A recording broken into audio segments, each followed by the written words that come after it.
আসসালামু আলাইকুম ভিউয়ার্স। আজকে আমি আপনাদেরকে একটা জিনিস জানাবো, সেটা হচ্ছে আমার সৌদি আসার যে স্টোরিটা। তো সেটাই আপনাদের সাথে শেয়ার করব।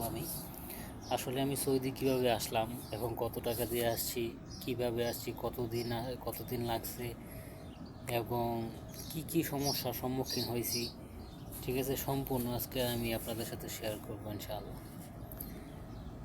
তো ভাই, আসলে কি জানেন, যে কোনো প্রবাসী, যে কোনো বিদেশি, আপনি হোক সেটা সৌদি আরব, হোক সেটা ওমান, হোক সেটা কুয়েত, হোক সে মালয়েশিয়া, যে কোনো দেশেই আপনি যাওয়ার জন্য নাম নেবেন, তা আপনাকে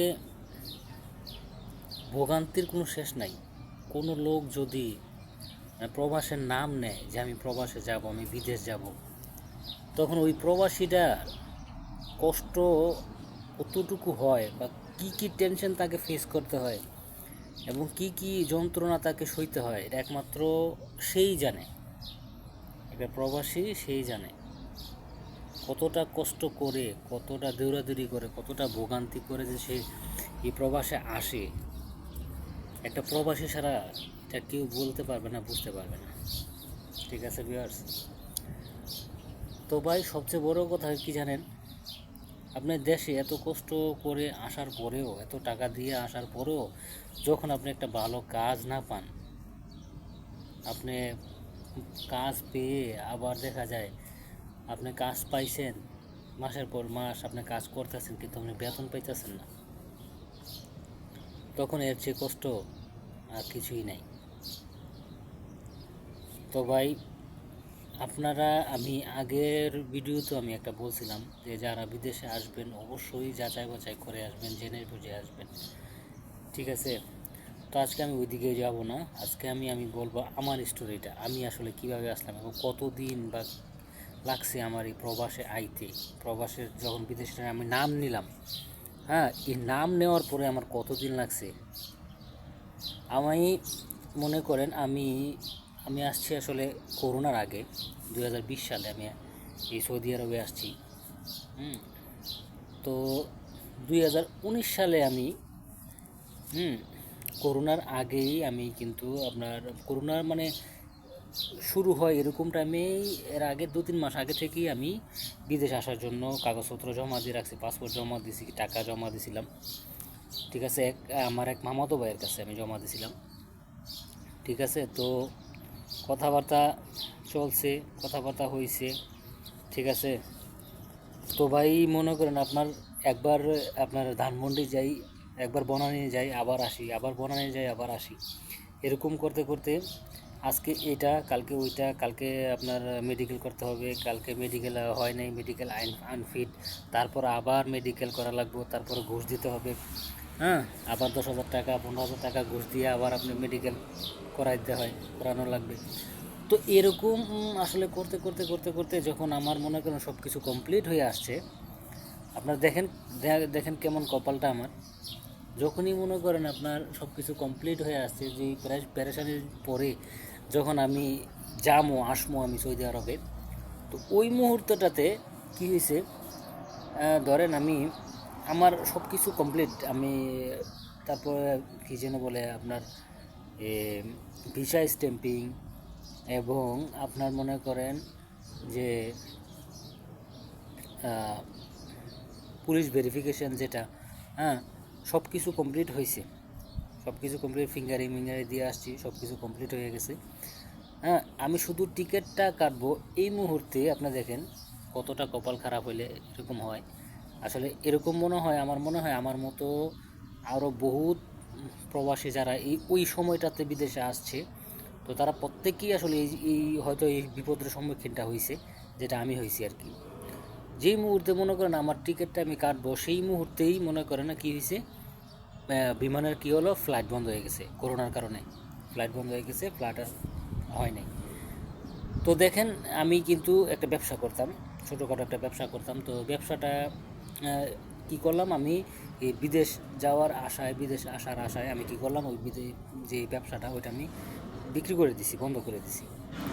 আর যেহেতু আমি চলে যাবো তো ওইটা ব্যবসা তো আমার রাইখা তো আর লাভ নাই, ঠিক আছে। তো আমি কি করলাম, ওইটা আমি বন্ধ করে দিছি, বিক্রি করে দিছি, ঠিক আছে। তো যখনই মনে করেন আমি এটা বিক্রি করে দিয়েছি, তখন এখন তো আমি বেকার, তখন আমার এইটা বন্ধ হয়ে গেল। তখন এই যে মনে করেন তো করোনার একটা বছর আমি মনে করেন টিকিট মিকেট মানে মানে টিকিট কাটবো, ওই মুহূর্তে বিমানটা বন্ধ হয়ে গেছে, বিমান বন্ধ হয়েছে, বিমান আর চলবে না, করোনার কারণে সব কিছু বন্ধ হয়ে গেছে, ঠিক আছে।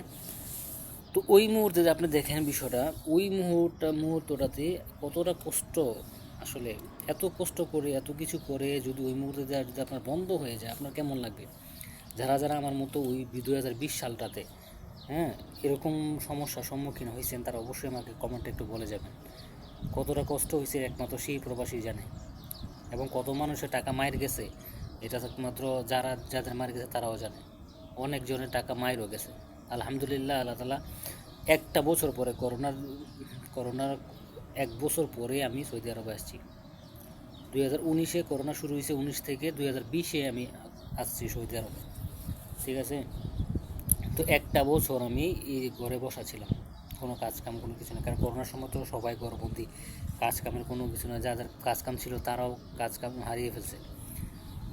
তো আসলে ভাই, ঠিক আছে, এই যে দুঃখের একটা বিষয় আসলে, আসলে ওই যে মুহূর্তটা, ওই যে বিপদের মধ্যে, আসলে তখন ওই মুহূর্তটাতে কেউ পাশে থাকে নাই, কেউ পাশে ছিল না। ওই বিপদের মুহূর্তটাতে কেউ আমার পাশে ছিল না। হ্যাঁ, আপনি দেখবেন কখনো যদি আপনি বিপদে পড়েন, বিপদের সম্মুখীন হন, তখন দেখবেন আপনার আশেপাশে কাছের যে লোকজনগুলো আছে, যে আপন লোকজনগুলো আছে, সেগুলো আপনার আস্তে আস্তে সরে যাবে। তো সেরকমটাই হয়েছে, ঠিক আছে। তখন ওই মুহূর্তটাতে কারো কাছে টাকাও পাওয়া যায় নাই, বা কারো কাছ থেকে হেল্পও পাওয়া যায় নাই, ঠিক আছে। তো আসলে বুঝছেন ভাই, এই 2020 সালে যাদের এই প্রবলেমটা ফেস করছেন, অবশ্যই একটু কমেন্টে বলে যাবেন, ঠিক আছে। আর যদি আমার কথাগুলো, আমার ভিডিওটা যদি আপনাদের কাছে ভালো লাগে, অবশ্যই একটা লাইক করে যাবেন। তারপর কি হলো দেখেন, আমি আপনাদেরকে পুরোটা বলি। তারপর আলহামদুলিল্লাহ 2020-এ আমি আসছি সৌদি আরবে যখন আসলাম, তখন আমার মামাতো ভাই যে আমাকে আনছে, তো সে আসলে মানে আনছে, সে খারাপ করে নাই, কাজ যেটা বলছে সেটাই দিছে। কাজ আসি আলহামদুলিল্লাহ করতেছি। তো এখন পর্যন্ত আসলে ওইটাতেই আসি, একটা সুপার মার্কেটে আসি। এখনও সুপার মার্কেটে কাজ করতেছি আলহামদুলিল্লাহ। তো আসলে কি জানেন, মানে কষ্টের পরে সুখ, এটাই সত্য। আলহামদুলিল্লাহ এখন পর্যন্ত হয়তোবা সেরকম সুখের দেখা পাই নাই, তো আলহামদুলিল্লাহ, শুক্রিয়া, আলহামদুলিল্লাহ, আল্লাহর কাছে শুক্রিয়া যে এখন মোটামুটি যেরকমই আছি, ভালো আছি, যেরকমই। তো আসলে কি জানেন, প্রবাসীরা এতটা সুখী থাকতে পারে না, কারণ না, এই প্রবাসীর নিজের বলতে কিছুই নেই, বুঝছেন। মাস শেষে বেতনটা পাইলে এই টাকাটাও তার পকেটে থাকে না। যখন খরচ করবে, যে মাসটা যখন শেষ হয়ে যায়, তখন বাজার করার জন্য তার পকেটে ওই টাকাটাও থাকে না, ঠিক আছে। তার নামই প্রবাসী। তো যাই হোক, আপনারা আমার মতো যদি কারো স্টোরি মিলে যায়, অবশ্যই কমেন্টে একটু বলে যাবেন, ঠিক আছে। তো আজকে এই পর্যন্তই, দেখা হবে অন্য কোনো ভিডিওতে ইনশাআল্লাহ। তো আল্লাহ হাফেজ, আসসালামু আলাইকুম।